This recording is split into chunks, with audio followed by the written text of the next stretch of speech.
Lora, with her plan meticulously set in motion, visited Clara's home under the guise of needing help. She pleaded with Clara, explaining the struggles she had faced as an ex-convict and how impossible it had been to find a job. She painted herself as the victim of a past mistake, eager to move forward. Clara, bound by her promise to help, felt compelled to offer Lora something. Knowing Lora's skills as an excellent cook and hardworking individual, Clara suggested that she work as a maid, helping out especially now that Clara was heavily pregnant. Little did Clara know, Lora had come only to take her revenge. Lora began working the very next day, performing her duties with perfection while quietly waiting for her real opportunity. She needed to be alone with Femi, Clara's husband. Days turned into weeks and weeks into months, but Femi was always at work. Lora waited patiently.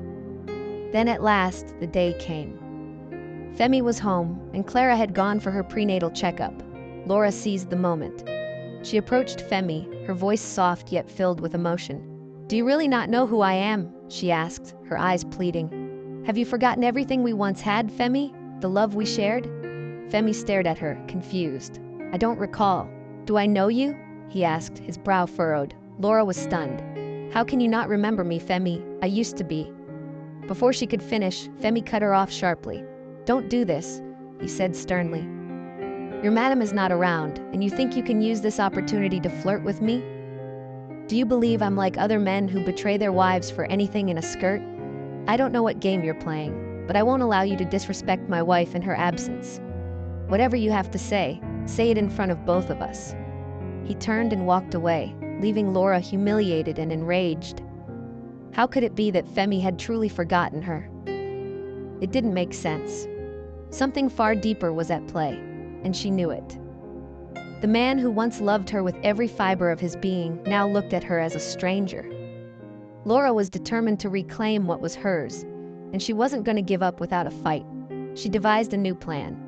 If Femi couldn't remember her, she would make him fall in love with her all over again, just like he did 10 years ago. She knew exactly what to do. She began cooking his favorite dish, her signature jollof rice and fried fish. Every time Clara was at the hospital, Lora served the meal, watching with anticipation as Femi took each bite. The taste stirred something within him, vague, distant memories.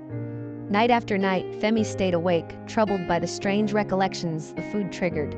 Slowly, a bond began to form between him and Lora, as it had all those years ago. He found himself drawn to her, reliving the life he had once dreamed of. Lora's joy grew with each passing day, as her plan seemed to be working. But Clara wasn't blind to what was happening. She noticed the growing closeness between her husband and Lora.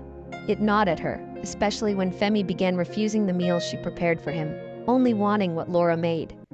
The tension in the house became unbearable. Clara knew she had to act. Lora had to go.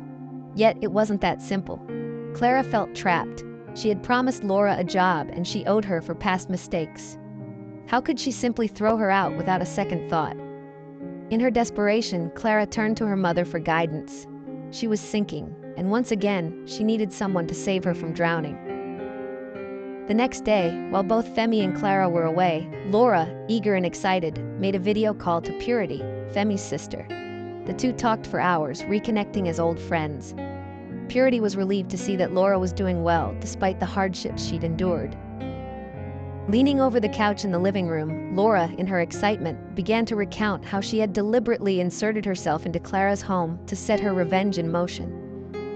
"Femi is beginning to remember me," Lora said, her voice quivering with hope.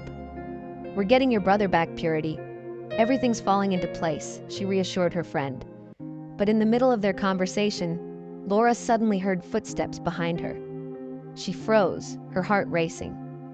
Turning around, she saw Clara and Mrs. Agatha walking into the room. Fear gripped her as her phone slipped from her trembling hands, hitting the ground. She quickly kicked it under the couch, praying they hadn't heard anything. Mrs. Agatha's sharp voice pierced the silence. "Get out of this room immediately." Lora stammered an apology, her voice barely audible as she backed out, her entire body shaking.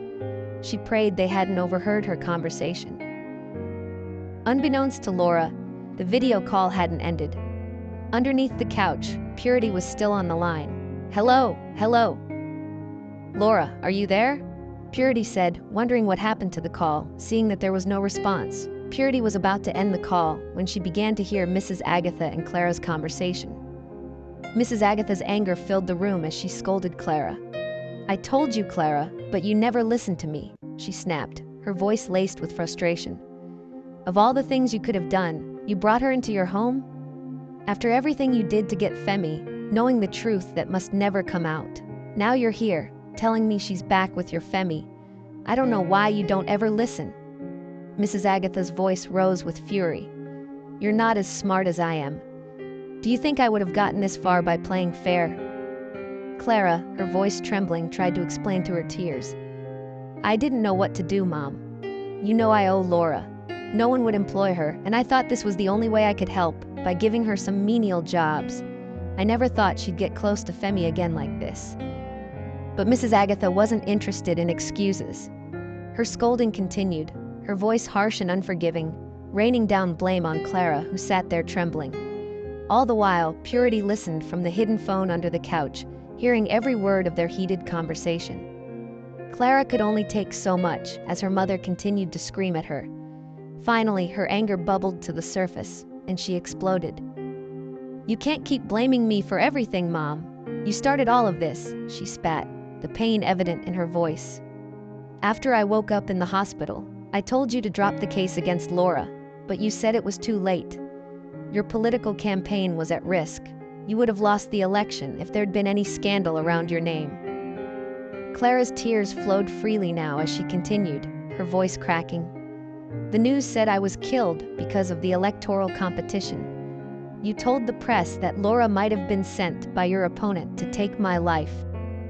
You got your victory, you got your pity votes, you won the election, and I was forced to stay hidden for years until everyone forgot about it. And now, you're blaming me for this one mistake. I never wanted to hurt Lora. You forced me into this for your selfish campaign. Look what's happened now." Mrs. Agatha rolled her eyes, dismissing Clara's emotional outburst. "Oh, spare me the self-pity.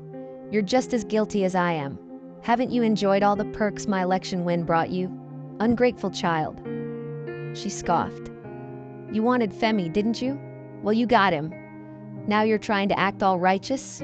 Did you not learn anything from all I have taught you? Life is never won by a fair game. Do you have any idea what I've had to do to climb to this position?" Clara cried harder, her voice barely above a whisper. "Yes, but I never wanted all of this. I didn't ask for any of this. I'm not like you." Mrs. Agatha's lips curled in a sneer.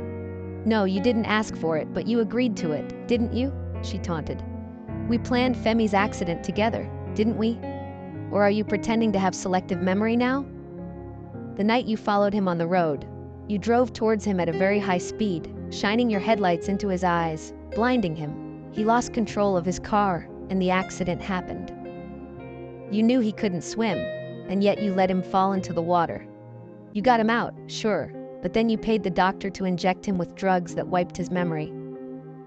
You told him Lora was dead, Clara. You made him love you. All of that, wasn't it your doing?" Clara sat there, frozen in shame, unable to defend herself any longer. "You're trying to act innocent now," Mrs. Agatha pressed, her voice dripping with scorn. "You want to pin this all on me now that things are falling apart? Don't you dare. We're in this together." Clara's voice cracked as she cried. "What have you gotten me into, Mom? We should have told everyone the truth, that it was just a heart failure when I woke up. This has gone too far." "Oh, shut up," Mrs. Agatha snapped. "You can't run away now. You want to chicken out just because things aren't going according to plan? Sometimes I wonder why you're not like me. When things go wrong, you don't shy away. You find a way, Clara. You better stop crying and start thinking. We need to get rid of Lora for good this time, so you can keep your husband and I keep my power. Do you understand me?" Mrs. Agatha's voice was cold and firm. "She's in our clutches now. It shouldn't be hard." The two women began hatching another plan to pin Lora with another accusation, unaware that Purity had heard every word. Right from underneath the couch, Purity was still listening. Her heart sank as she realized the extent of Clara and Mrs. Agatha's betrayal. With a shaky hand, she ended the call and immediately called Lora. "Lora," Purity whispered urgently, "you need to leave that house right now. Don't ask questions, just run." Confused but trusting Purity's urgency, Lora grabbed her things and fled. She ran as fast as her legs could carry her, not daring to look back. Just as she got out of the gates of the mansion, the police swarmed the house, arresting Mrs. Agatha and Clara in the middle of their scheming. "You can't arrest me," Mrs. Agatha shouted, her voice laced with indignation. "Do you know who I am?" But the police played back the recording Purity had sent them, every incriminating word. Mrs. Agatha was silenced. Her power and influence could no longer shield her from the truth. Clara broke down in tears as both mother and daughter were led away in handcuffs, their reign of lies and manipulation finally crumbling. Purity, overwhelmed with emotion, called her brother. As she narrated the truth to him, piece by piece, Femi's memories began to return. It was like a floodgate had been opened. Everything became clear once again, the love he once had for Lora, the life they were meant to have together. Later the next day, Lora collapsed into Purity's arms after hearing all that was revealed through the video call. Lora sobbed uncontrollably as the weight of everything finally came crashing down. "Thank you for saving me," Lora whispered through her tears to her best friend. Purity held her close. "You deserve the truth, Lora. You deserve peace."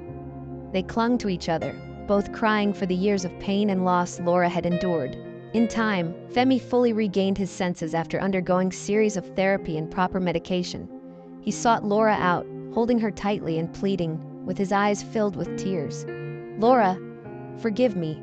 I am so sorry for everything, for not remembering, for everything you've been through because of us." Lora held him back, her own tears falling. "It wasn't your fault. We were both victims of their lies." She embraced him, the two of them holding on to each other, as if their love alone could heal all the scars. With Femi and Purity by her side, Lora was finally able to rebuild her life. She returned to the university, earning her master's degree and reclaiming the future that had once been stolen from her. On her aunt Mrs. Dami's deathbed, she found forgiveness. "I'm sorry," her aunt whispered, her voice weak, "for everything I did to you." "I forgive you," Lora said, with tears in her eyes. "I always loved you despite it all." When Mrs. Dami passed, she left everything to Lora, a gesture of her remorse. But the greatest gift Lora received was not material. It was the peace that came with closure. Standing at the altar on her wedding day, Lora radiated joy in her white gown, her tears a mixture of pain and triumph. Across from her, Femi gazed at her with the same love he'd always had, now fully realized and returned. Purity, standing beside them as the maid of honor, could barely hold back her own tears as she watched Lora finally get the happiness she deserved. She smiled through her emotions, grateful that after everything, her friend had found her way back to the life she was always meant to have. As Lora and Femi exchanged vows, it wasn't just a promise between two lovers. It was a testament to endurance, to the power of truth, and to the fact that no matter how long it takes, justice and love will always find their way. The truth may be delayed, but it can never be denied. And as they lived out their days, hand in hand, it became clear, no matter how long the night, the dawn will break. The evil that sought to tear them apart only proved that light always wins, and love, real love, can never be extinguished. And so they lived, happily ever after. Thank you so much for watching. Please do not forget to leave a like, comment, and share this story with others. Until we meet again, stay blessed, and I'll see you in our next story.